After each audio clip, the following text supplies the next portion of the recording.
going on, fight fans? This is Coach D, the Wild Man, coming at you again with another episode of MMA Fight Camp.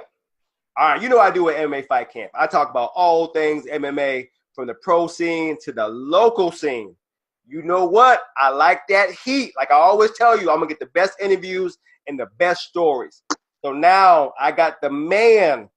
You can sleep on him if you wanna, but he gonna come out on top because he don't miss a beat. Ryan Hollis is here today to talk about what's been going on with him. A lot of people know him, but a lot of people don't know him. So today we're gonna have a conversation. He gonna get us caught up for how he got started in MMA to where he's at right now, and he gonna give us the real. That's the only way I want it. I want the truth of it all. So Ryan, what's going on, brother? Not much, man. Just relaxing. Enjoying my day. All right, hey, we at it again, man, talking that shit. So let's catch the fans up. How'd you get started in mixed martial arts? I used to get bullied in school, and basically in high school I was like 4'9", like 90 pounds.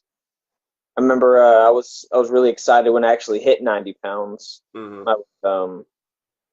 It was like a goal of mine to get a little bigger. I'd always wanted to play sports like football and stuff, but I couldn't because not that I couldn't, I tried, but I was just way smaller. I wasn't really able to compete on a high physical level versus a lot of these other guys, and so I just kind of gave up on it. But I started getting into a lot of fights in school and stuff. People would walk up and push me and pick me up and stuff me in lockers, and I remember this one dude, he was like 6 foot something in high school, and I was a freshman. He grabbed me and lifted me up with both his arms and put me on top of the lockers, and a lot of kids and a lot of girls and, stuff was looking and laughing, and, it just put me in a bad position in school because once people seen that, they seen that, or they thought that, I'd be something easy to mess with. Mm-hmm. So I got intrigued. I always liked martial arts, like Ninja Turtles and Power Rangers and, Bruce Lee movies, Jet Li, Jackie Chan. And I just kind of got more into the art of self-defense. I'd always liked the idea of being able to, possibly one day, like, defend myself and, be a good fighter. Mm-hmm. So, people was getting me at first. And then I started training, and I'd come to school, and I remember this one time I think it was middle school, actually. I was getting picked on all through elementary and middle school. But this one kid on the soccer field, he walked up and pushed me from behind. Mm-hmm. And I looked at my boy, and the kid that had pushed me was like, "Watch where you're walking."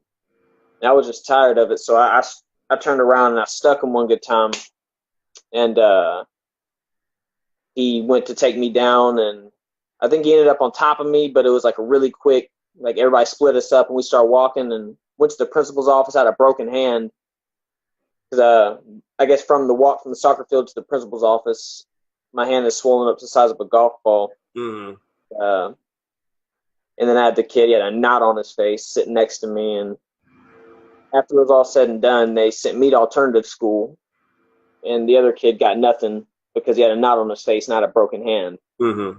And went to alternative school for that, semester, basically came back, had a cast on my hand. And I was walking down, my school was 2 stories. I was walking down some stairs and had this kid push me down the stairs, and I had a big old 50-pound backpack on. It was pretty heavy. Had a lot of books in there. But that versus my weight didn't fare well because I went like flying and stumbled down the stairs. I got up, I fought him. And then they sent me to alternative school again for fighting with a cast on. They said I was using a deadly weapon. Mm-hmm. And I don't know, man. I was just really – I felt like I was an easy target. I felt like if I trained and I became, something fierce with like martial arts, then all I'd have to do is, pop one kid one good time and it'd stop all of it. Mm-hmm. And so it did end up like that. People stopped messing with me. Like, hey, that guy's crazy, and he'll put hands on you, throw some kicks at you and everything. So all that stopped. And then eventually I was in the gym, and I was already a fan of UFC and Pride, mostly Pride, but I was a fan, and I started getting the better of people my weight in the gym and people who weren't my weight, bigger guys. I was tapping bigger guys out, and I was just like, man, I really want to try this. And I had a cousin of mine hit me up, and he was like, hey, they're throwing some cage fights down at this Indian reservation. Mm-hmm. So it's not amateur. It's not like it's unsanctioned, but it's going to be ran like it would, an amateur or pro show. Yeah. So you can throw elbows, throw knees, throw all this stuff. And so I went down there and I fought. I rolled with them. We all rolled deep, like 5 of us, just friends, just basically some normal dudes going to do a cage fight. Mm-hmm. We went as what we called ourselves at the time, Team Cutthroat, and we went undefeated at the event, and I got a triangle choke, like win, and then from there it's been like an addiction more than anything. It's just, how far can I go with this, and that's been since 2009, so it's been 10 years now. It's been okay. Now I saw a picture where you was holding like 5 different belts. Tell the fans some of the promotions and what weight class you won some belts at, so people can understand that you are legit.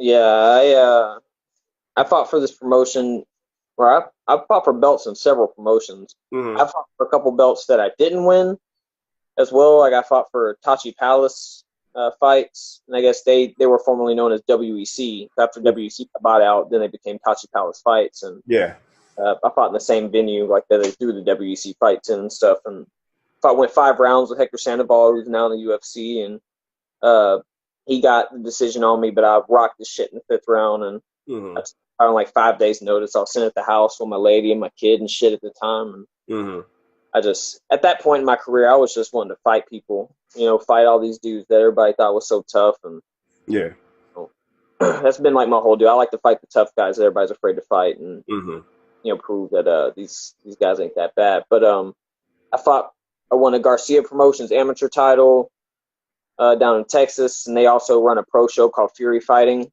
And I fought for Legacy amateur title.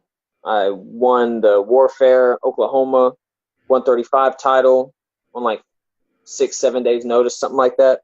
And then I went back up to Oklahoma, and I won the 125 and 135 titles for FFC, or Freestyle Fighting Championships, or FCF, I think they're called.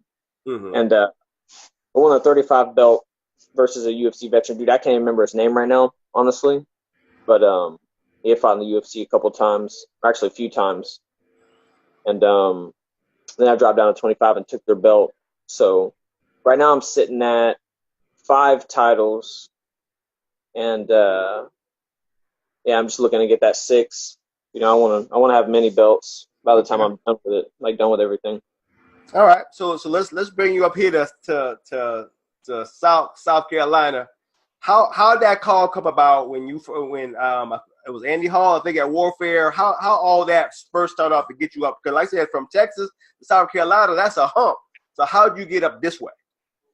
Yeah, at that time I was living in Washington. I got in a bad car accident in Texas, and I basically got hit head on by a 16-year-old girl who was drunk driving, and it totaled my vehicle, and then it ripped me out my seatbelt and sent me flying out the door.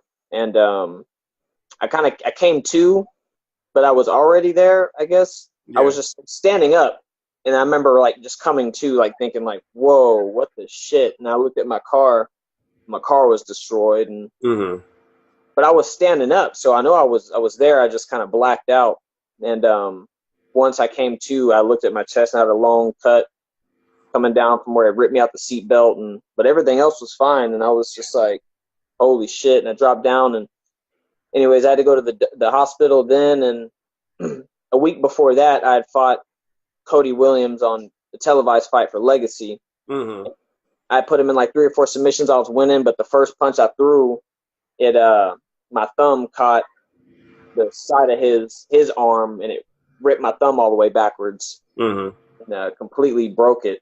And I had to snap it back in place and keep fighting. And then from there, I had to snap it back like 4 or 5 times throughout the fight. And afterwards I had to have surgery. And so whenever I had that wreck, I had a cast. I was on my way home from work after I'd been working to like 2 p.m. to like 10 p.m. After I got in that wreck, my baby mama at the time left me. Shit, I was going through too much, and the job fired me because I didn't have a car, and then I was already working one arm with a cast, and they didn't like that. So I was sitting there with no car, no job. I couldn't fight because I just had surgery. I got, suicidal and all this other shit. I was just wanting to give up because I felt like nothing was going right in my life. And like anytime I stepped out, there'd be something that would happen. But got invitation from my family that I hadn't talked to in like 6 years to come up to Washington and drive Uber and do that while I was healing. Okay. And so when I was up there, right, after I'd got done healing and I was good and stuff, I was working warehouse jobs, and I got a call from Andy. And it was like, hey, you want to come down here? It's like 6 days notice. But, I think it's a good fight for you. And I was, at the time, it was like right before Christmas, and I spent a lot of my money on bills, and I really wanted to, be able to get my kids something for Christmas, get them some nice presents, actually be able to spend some stuff and buy something for my lady at the time. And so I took it, and I went there, and I fought him, and didn't go my way. And like, I felt good in the fight. I felt like I hadn't been training for like 2-3 months before that. And I went in there and I went to decision with him. And third round, I started opening up more. You start getting tired. And he's a really good fighter, but I went in there basically just to give my kids a Christmas. Yeah. And after that, I'd met Roger Carroll there because he was appointed to corner me. And after that fight, we got each other's numbers and stuff, and he was like, man, I think, you can do something good. And at that point, I told him everything, basically, like, I don't have a gym, I don't have a coach, I'm just kind of fighting. When I had never really had like somebody that would stay on me or, work with me. It was more or less like, the fight wouldn't even be happening yet. They'd already be asking me, whenever you get paid, how many days until you go cash it so I can get, my 10 or 15% sort of deal. So like not looking out, not hoping that I win, or, checking on me or just nothing. It was really just money. But he acted like, he showed that he cared and stuff. And so we got another offer to fight Cody Durden. And he called, hey man, you want to come up and, fly up early this time? And ever since then, it's been history. I just had a coach that will put in time with me, one-on-one time, and if I ask something, he answers it, and that just means it's way different. I'm a way different fighter than what I was. What's it? The big thing about fighting CJ at Warfare, then going right back and fighting Cody Durden. Those two fights of two very popular fighters kind of put everybody. Put you on everybody's radar who was like, okay, who is this guy? He's fighting decent guys. And like I said, I'll admit, I was the same way. I didn't know who you were at Warfare. You know what I'm saying? So when I saw you fight, I gave my share of shit because I didn't know. But like I said, but then you turned around, you said, hey, watch the next one. You cued me in. You said, Coach D, watch the next one and watch what happens. And lo and behold, when you fought Durden, you came as advertised. You said you were ready. You had a great camp. You was ready to go. And you're going to show the world exactly what it is.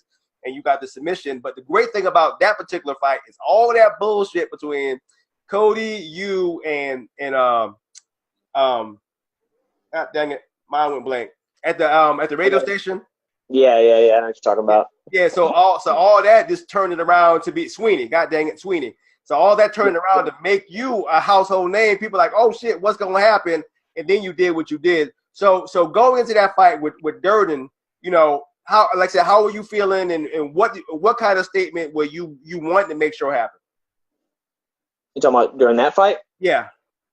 Yeah, that fight, it was I don't know. I'm kind of prideful, so anytime, somebody's not, completely on my side, it kind of gets to me, But I also understand that people have their own likes. They have, they have the fighters and the styles that they like to watch, and I just might not fit somebody's, somebody's liking, basically. I don't know, you know, but with Durden, I was more or less like, I knew that he didn't know what I had. Yeah. If anybody, and I know that nobody else did either. You know, I know if anybody over there in that area had seen me fight my last fight, they seen a guy who had just come off a car crash and, you know, has been working and taking care of his baby and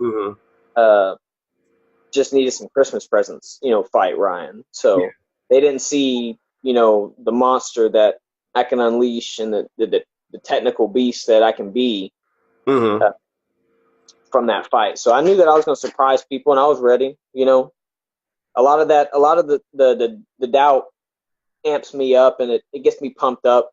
It offends me a little bit, but in the end, after everything's said and done, like, I understand. I know why people think the way that they do, and you know, judge me at times, but a lot of that's off of my own doing too. If I just went in there and I, you know, haymaker knocked somebody out in 5 seconds, I'm sure a lot of people would be jumping on board. Like, I'm in full control of stuff like that. So yeah, I was just ready to show people what I had. Really, you know, the second he started talking a lot of, you know, nonsense, I knew that he was going to have to make up and work extra hard to back up his talk. The thing is, I didn't talk no shit. You know, I was like, hey, I'm going to see you fight night. You know, we're going to get it on. And, you know, the radio host was kind of capping on me, and, you know, people was kind of laughing behind closed doors thinking, oh, you know, this guy ain't shit, you know, but nobody wants to take the time to actually look and see, you know, why my record was the way it was, who I fought. Even some of these guys that, like, I fought a lot of UFC guys on like 5 and 6 days notice. I fought Henry Cejudo after just coming off of 4 wisdom teeth being removed. I was on antibiotics and painkillers, and I mean, people don't much care for shit like that. They don't give a fuck. And I'm not saying that that's my opponent's fault, and that's, you know, or anything like that. I'm just saying that the odds that I've had stacked against me, like, regardless of my losses, if you actually look at the backstory to a lot of these, like, it's still, like, it's impressive. And I've never lost hope, because I know that I have worked so hard against things like this. That if I don't have, like, a lot of these problems, that I know that I can compete with the best in the world, because I can compete with the best in the world while I have shit like this going on, you know? And it's like, man, if I didn't have surgery, like, no telling what I could have did. Or, you know, if I didn't, you know, and a lot of these things, like I said, it's not my opponent or anybody else's fault. It's my fault. It's life. That's, you know, but I've never lost hope, because I know what I'm capable of, and I know what I have inside of me. So regardless of what, you know, other people say, you know. Now, let's see. Now you got past that fight. Then, so you had a full camp with Roger Carroll. Do you feel like you were really coming to your own going into the Tim Goodwin fight? Did you feel that everything was popping on all cylinders at that time? Or you still think you still weren't showing us the full you yet? I've shown some of me. People, a lot of people in this area in 864, they haven't seen me strike yet. Yeah. That's because, I mean, I'm a smart fighter. Like, people can say what they want, but, you know, I don't really discuss a lot of my game plans. The basic, I guess, the most easiest way to put it is, I go after whatever I feel is going to win me the fight. Yeah. Okay. You know what I mean? I'm not prideful to the point that if I know a guy's going to sit there and bang with me, that doesn't mean that I'm going to sit there and want to bang with you back. You know what I mean? If you want to bang with me, you know, I might just slit your shit and take you down. Yeah. Because I know that you want to bang, and I don't want to give you what you want. You know? So, and if you all of a sudden turn into a jiu-jitsu guy and you think you want to roll with me, well, maybe now I want to force you to stand up. Feel my hands and my kicks. I like to make people feel uncomfortable when they fight. You know, regardless from my persona, my mask, you know, the talk, the looks I give them during the fight, what I do in the fight. I like to stress people out. I like to move around and have them punch and kick and miss. And really, that's a lot of my style is getting in my opponent's head. And after a certain point, they see that, you know, they can't knock me out, or they can't just manhandle me like I look like they, you know. I'm sure I look like you can manhandle me, but once you start, you know, messing around, it's a whole different story. Yeah. Okay. But like I said, so after the Tim Goodwin fight, I mean, at that time, you don't beat two guys that we consider some of the top in the Southeast. So how did your fan base increase after the Tim Goodwin fight? Do you see a lot more love from everybody? Everybody was chiming in and giving you props, or you feel still like you didn't get what you deserve? No, I definitely got some people. I definitely got some people from like this area, like North Carolina, South Carolina, Georgia. I've had a lot of requests, and I've met a ton of people through that, but it's still, at the end of the day, people still, like, no matter how good I've done in my last couple fights, I'll get that question, like, okay, oh, you've done this? Okay, well, what's your record? Mm-hmm. So right now, I'm still just battling against that. Mm-hmm. Because, again, I know in my heart, people won't go back and watch those fights. Yeah. People won't go and, like, I've had more than a few split decisions that if you watch them, I mean, I'd put money on it. It's hard not to watch that and think that I didn't win, and that's coming from me myself I'm being unbiased. Like, I have no shame in losing if I lose. Mm-hmm. It's just, hey, can you turn that down? Hey, but it's I have no shame in losing because I know that in MMA there's so many different aspects. That somebody can be better than you in. And you can be the best, boxer and wrestler, but this guy might be better than you with jiu-jitsu and kickboxing and just kick you in the head. It's not, you have to be a master of so many different aspects. And so to lose in MMA is something that doesn't really bother me as much, but it seems to bother fans and people. So I'm trying to fix it, but in the perfect world, I'd love for everybody just to support everybody and look at all the fighters that there are as warriors. And,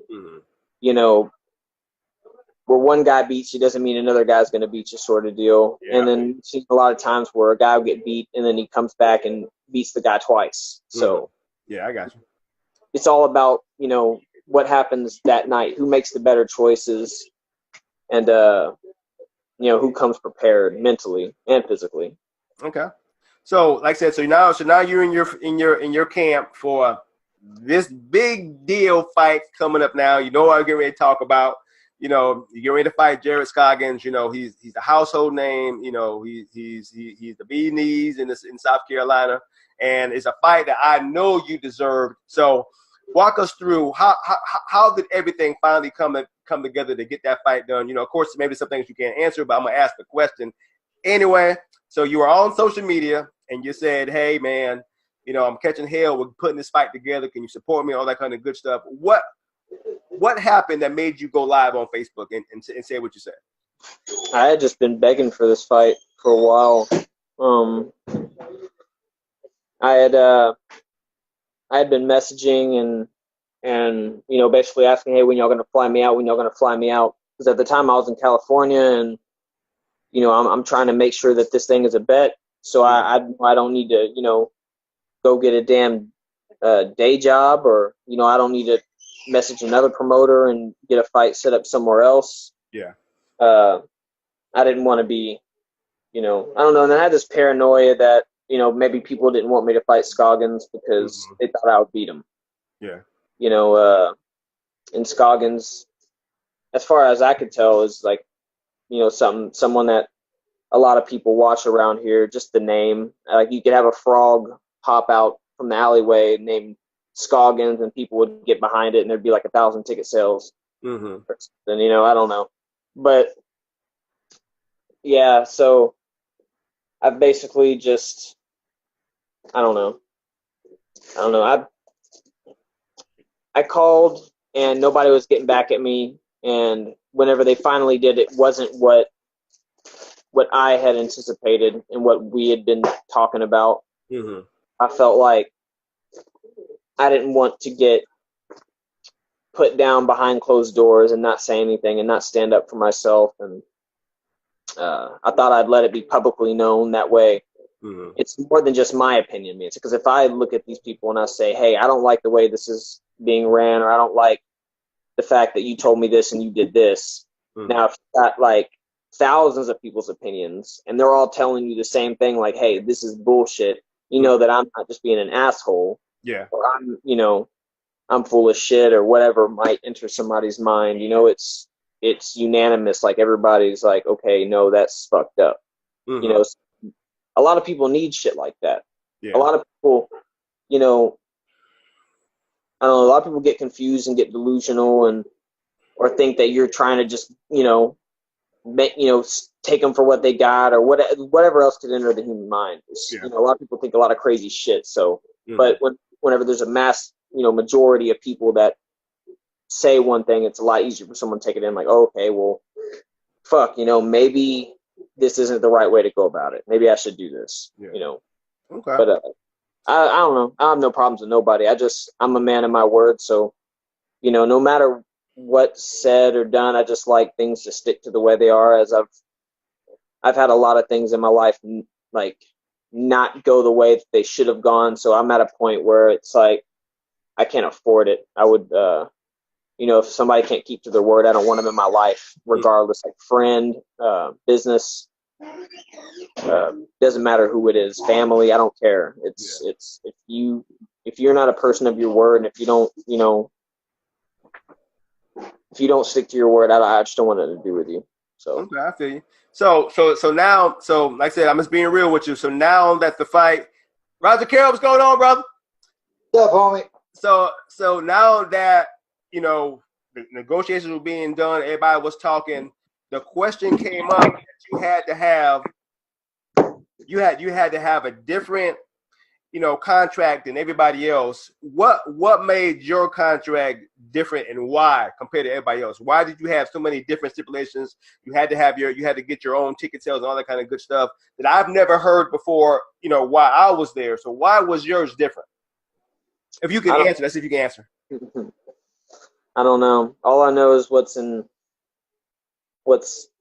I think, and what I think may not be the way it is, because I don't. It's hard to tell. I mean, I can observe, the situation and I can take from it and give you what I think, but it doesn't always mean that that's going to be the way it actually is. Okay. But what I perceived was at the time is I really thought that people were scared that I was going to beat Scoggins' ass. Okay. All right. And I think that that's really what a lot of the problems came from at first. But that's just my opinion. That has nothing to do with what, why somebody might have actually done something or not. But okay, well, let's say I'm gonna roll with that right quick. So if that's the case, were they trying to discourage you from having to fight at all, so you don't have to fight Scoggins, or they want to make it to where no matter what goes down, it's gonna work out in their benefit? I'm trying to figure it out. You know what I mean? I don't think anybody has tried to do anything to make anything work in my favor. I believe that I've been done fairly, but I haven't been given anything to make anything in my favor. I'll say that. Okay. Like I've been given the chance to fly out early, so I can train more and just be here longer, be used to the area. But that also works out for the promotion because with me being in better shape, I put on a better fight. Yeah. So that's good for the promotion. Now, I mean, it's good for me, but it's good for the promotion too. So it's not like somebody gave me a handout there or nothing with anything. Yeah. I haven't. I was gonna get like an interview or something. I haven't got an interview yet. There's been a lot of Scoggins posts. I mean, nobody's bad mouthing me, so that's good. Yeah. That's good. But like I said, well, it's Scoggins' backyard, so it is what it is on that. He got family, friends. You got decades and decades of Scoggins. Not only his brother, his brother, his wife. His dad. They're all well known. So you can expect that. But so at this point, are you satisfied with your deal, and are you moving forward? Are you ready to go? Okay, I've got what I want. I'm ready to get down. So are you content at this point? No, I'm never content. Okay. I don't think anybody's done enough for me to be content anywhere. But money talks. So whatever's going to make me the money that helps me, best live my life and provide for my people, then that's where I'm going to be. And uh, I was supposed to fight February 2nd. Like, this fight was already supposed to happen. Yeah. But from the original, like, if we're looking back, I thought I was going to fight in January. Mm-hmm.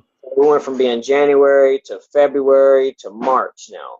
Mm-hmm. And it changed from the March one, or changed from the February fight after I was already here. I was here, and I've been here for a few weeks. Mm-hmm.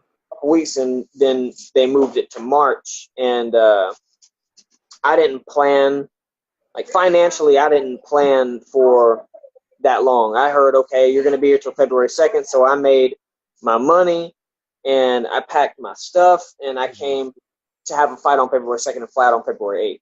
Yeah. And now I'm here and it's, it's in February and I'm budgeting, like, not comfortably. Okay. I guess the budgeting that I have to do doesn't leave me comfortable. I got you. Okay. I haven't gotten any compensation. Like, there wasn't nothing like, hey, nothing. And, before there's been talks of sponsorship and sending me out to different fight camps. And, I'll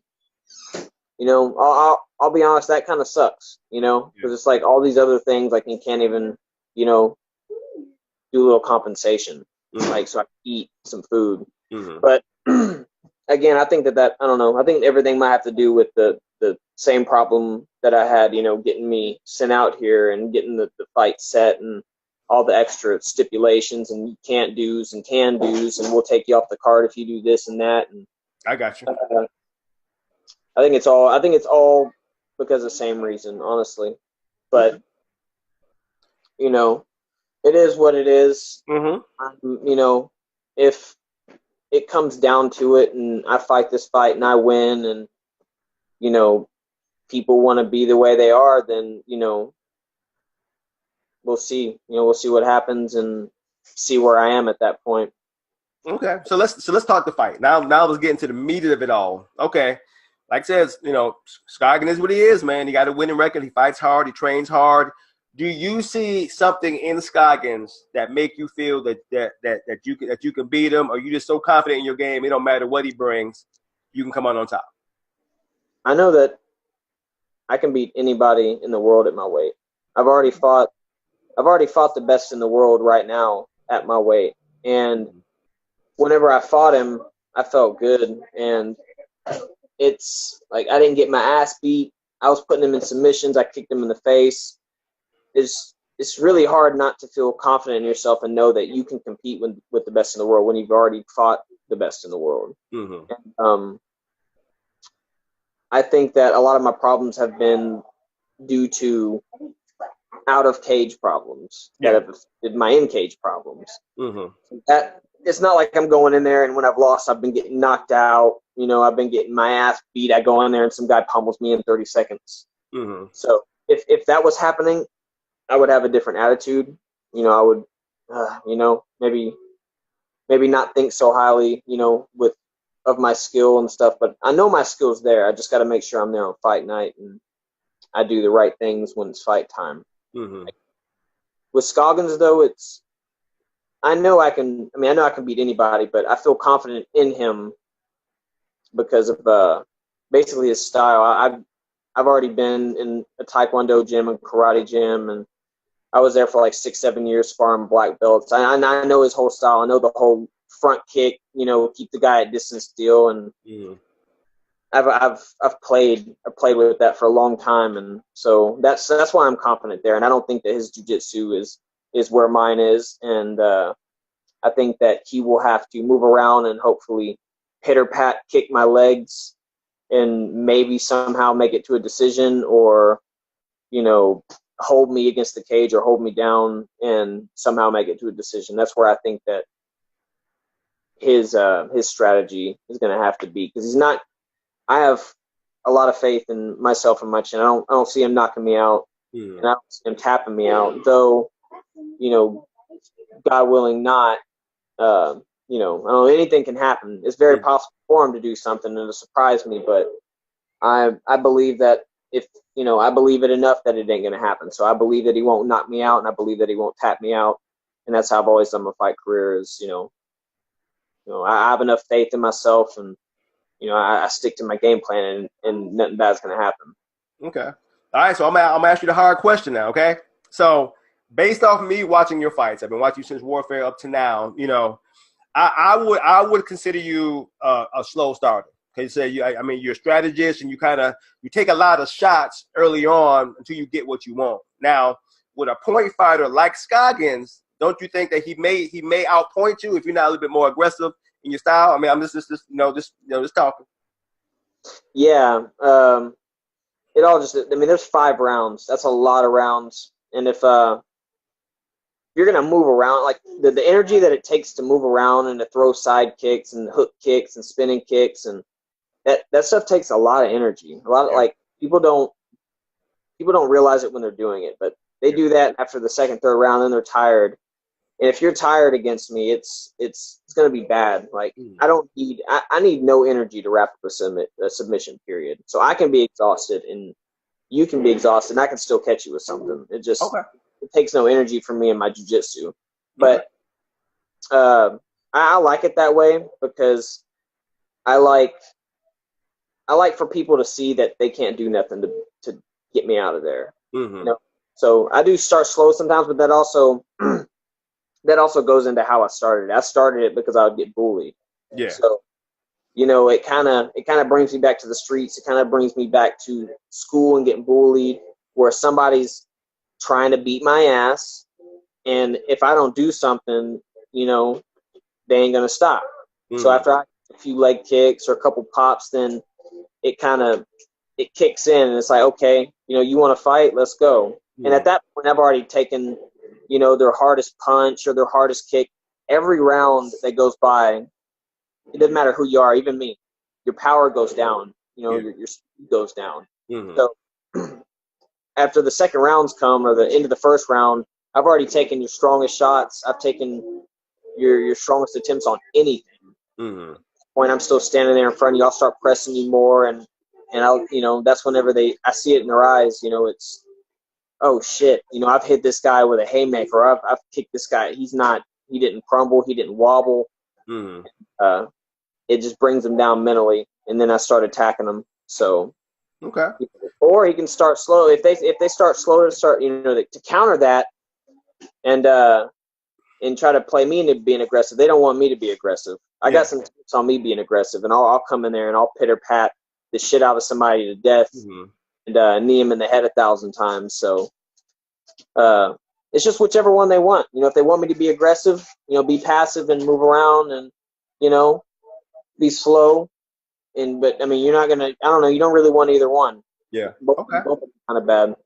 All right. So let's look back to say you come out with the victory like you're playing and all that kind of good stuff. What do you think is next after this fight? You think after this fight you should be ready for the big leagues? You want to hang around, get a couple more fights on your belt. What do you want after this fight?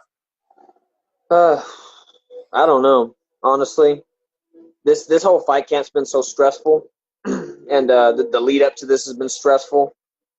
I don't feel like it's going to affect me fight night, but it's just been stressful in general. So after I have this fight, I win. Obviously, I relax, walk around, show my belt off, fly back to California, have the belt on the plane when we have people, have some conversations with it. When this is a cage fight, whatever.